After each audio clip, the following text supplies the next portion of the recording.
Let's imagine you're floating alone in the icy silence of the Antarctic Ocean. You glance down into the black water beneath you, expecting emptiness, maybe a flicker of silver fish. But then you see it. Something moving. Massive legs, dozens of them curling and gliding like a spider. Only this one is the size of a dinner table. Behind it, a jellyfish drifts by, its tendrils trailing longer than a blue whale's tail. Nothing about this world feels right.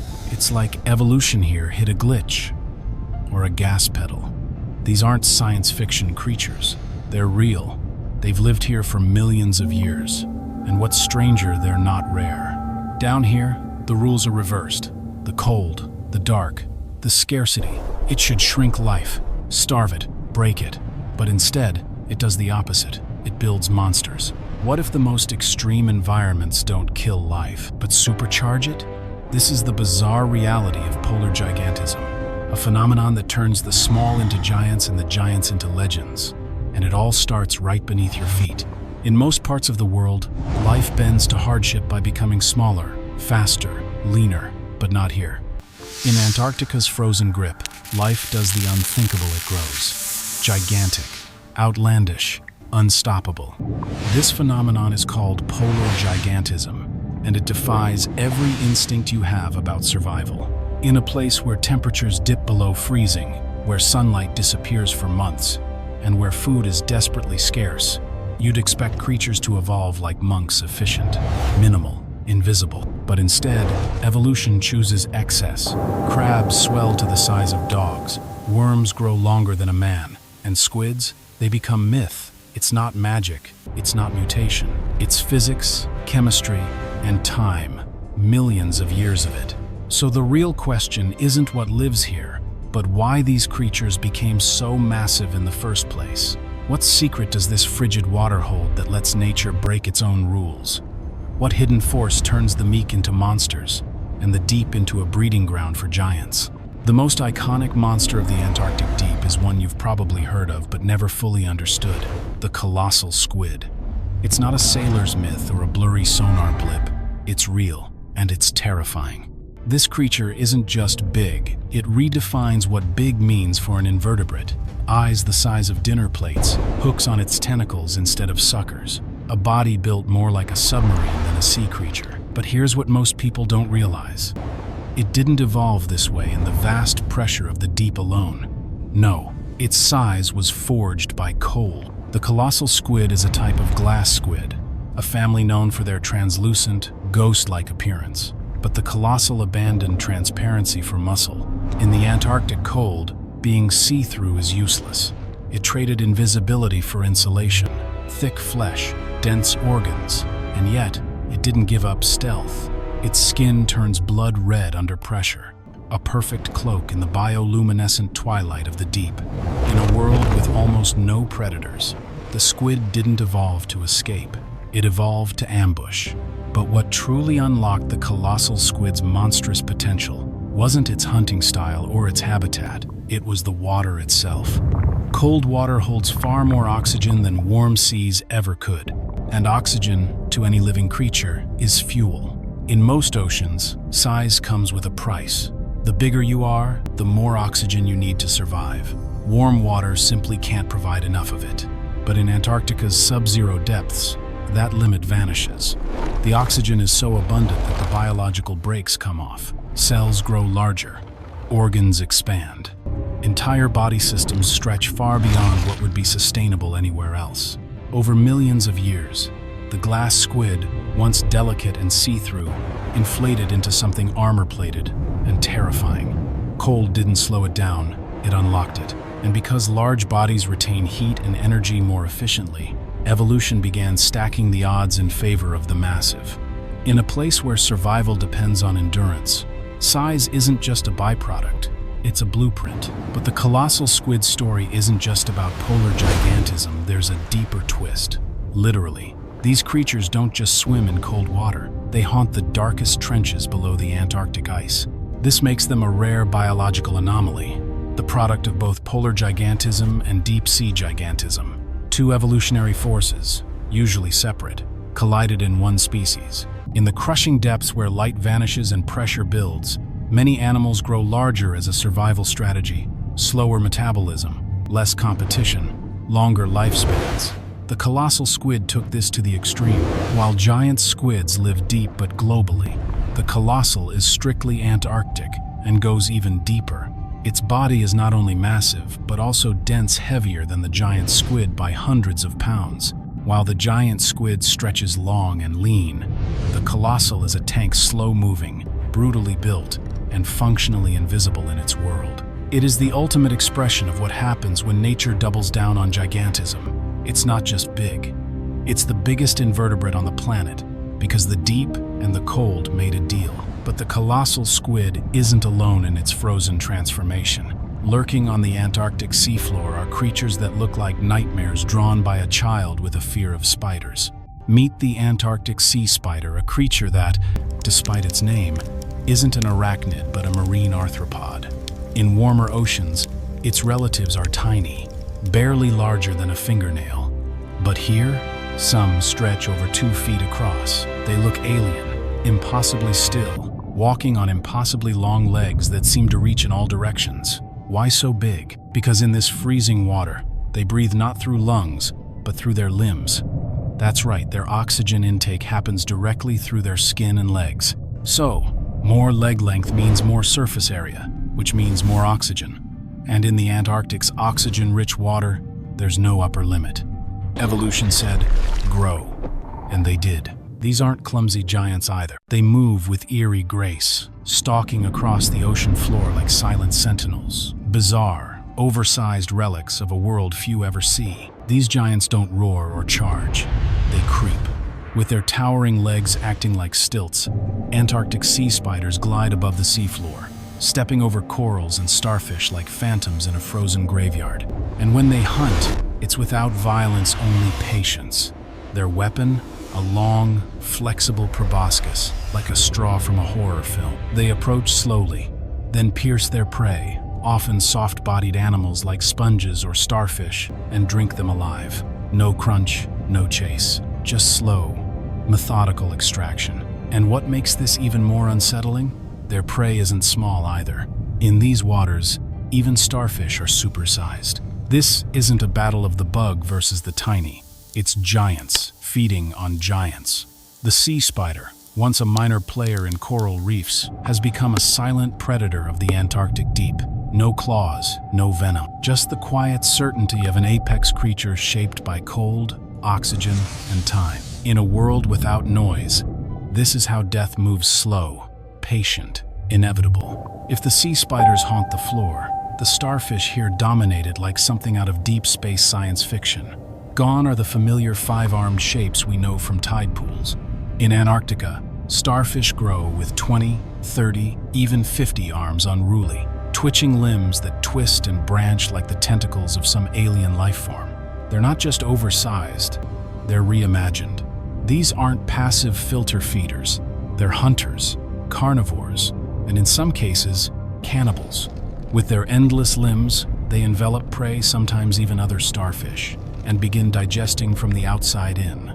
No chase, no mercy, just slow domination. Their massive size gives them stamina and reach.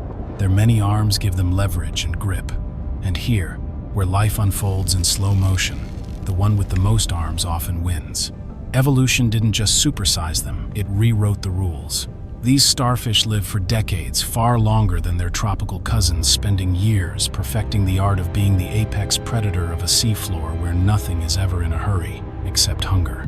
But if you think starfish with 50 arms are strange, wait until you meet the longest animal on Earth, one that outpaces even the mighty blue whale, the lion's mane jellyfish. Its bell might seem modest, but its tentacles can stretch over 100 feet long, drifting like threads of living lightning through the icy water. This is polar gigantism in its most ghost-like form. Unlike warm water jellies, which stay small and fragile, the lion's mane became immense, using the cold to slow its pulse and stretch its body far beyond normal limits. And yet, it's not alone in its family. The blue jellyfish, a close relative living in warmer waters, is barely a fraction of its size. That contrast is no accident. Warm water limits oxygen, limits growth. Cold removes those limits. The lion's mane isn't just a jellyfish, it's a floating empire of stinging cells, a drifting net cast across the sea. It doesn't chase, it waits, and in the stillness of the Antarctic deep, that patience is deadly. So how does the cold make these monsters possible? The answer lies deeper than oxygen. Cold doesn't just fill the water with breathable fuel, it slows everything down. Metabolism, movement, aging. In warm waters, speed is survival. But here, slowness becomes a weapon.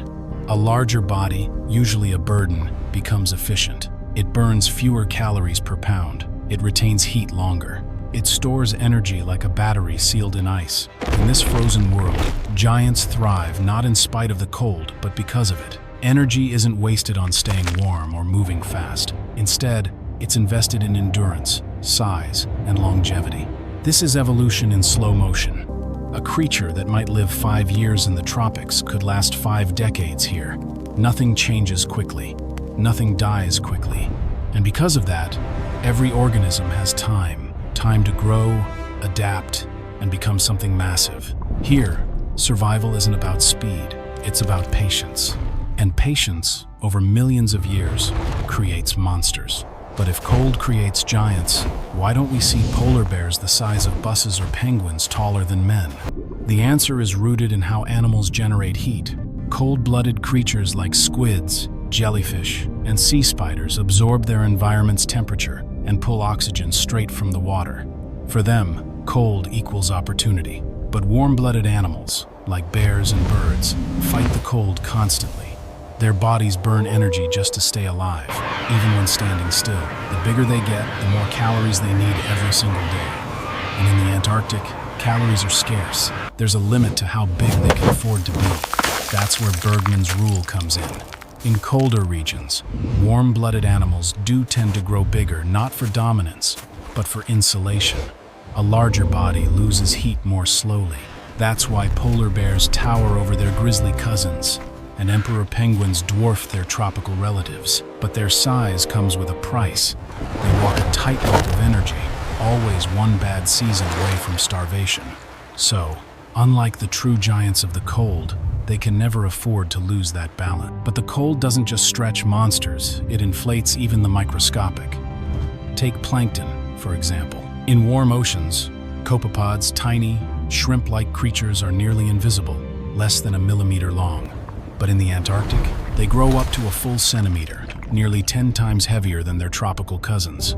That might sound small, but in the microscopic world, that's a skyscraper. These polar copepods are still just plankton, drifting with the current, but their size lets them store more fat, survive longer winters, and become essential fuel for larger predators. They are the giants of the tiny, and their transformation shows just how deep polar gigantism goes. It doesn't discriminate.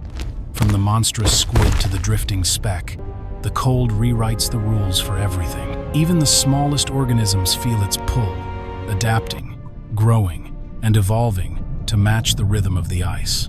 In a world slowed by temperature and time, even a millimeter can become massive. But not every creature in the Antarctic followed the script of gigantism. In fact, some broke it completely. Enter polar dwarfism, the strange, rare reversal of the giant trend.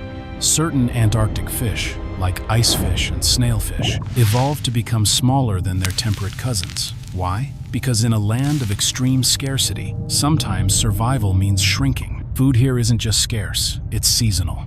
For months, the ocean offers nothing. In this brutal rhythm, smaller bodies mean less energy required, faster maturation, and quicker reproduction. These miniature fish don't grow slowly, they grow fast, live fast, and breed before the window closes. While their neighbors stretch out into giants over decades, these dwarves bet everything on speed and efficiency. It's a quiet rebellion against gigantism, driven not by abundance, but by famine. In the cold, being big is an advantage until it isn't, and for a select few, staying small became the only way to last. In this frozen kingdom, even time moves differently. Evolution here doesn't rush, it drifts. The cold slows every biological process, metabolism, movement, even mutation. A single generation of some Antarctic species can take decades to complete. That means natural selection happens in glacial motion. Many of the creatures crawling across the Antarctic seafloor today are nearly identical to their ancestors from tens of millions of years ago. Sea spiders, urchins, certain fish, they haven't changed because the environment hasn't either. No seasons, no chaos, just endless cold and dark. This is a museum beneath the waves, filled with living fossils preserved not in stone, but in ice and silence. In warmer places, creatures evolve quickly to keep up with change. But in Antarctica, stability is the architect of giants. It's what allowed them to rise, and it's what makes them so vulnerable. Because in a world where nothing changes, even the slightest shift can be catastrophic. And now, that shift has begun. The Antarctic Ocean, once a cradle of stability, is warming. Slowly, but enough. Enough to reduce oxygen levels, enough to speed up metabolisms, enough to break the ancient pact these giants made with the cold. Sea spiders are shrinking. Some copepods are vanishing. And though we may never witness it directly, the colossal squid built for silence and ice may already be dying out in the dark. These creatures evolved to rule a world that never changed. But now, that world is crumbling. Warm water doesn't just melt ice, it melts the rules that shaped life itself.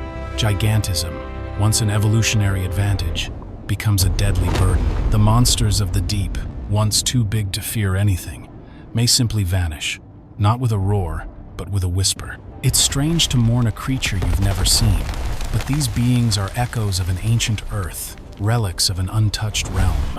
And in losing them, we don't just lose biology, we lose wonder. We lose the proof that, in the coldest corners of the planet, life didn't just survive, it became magnificent.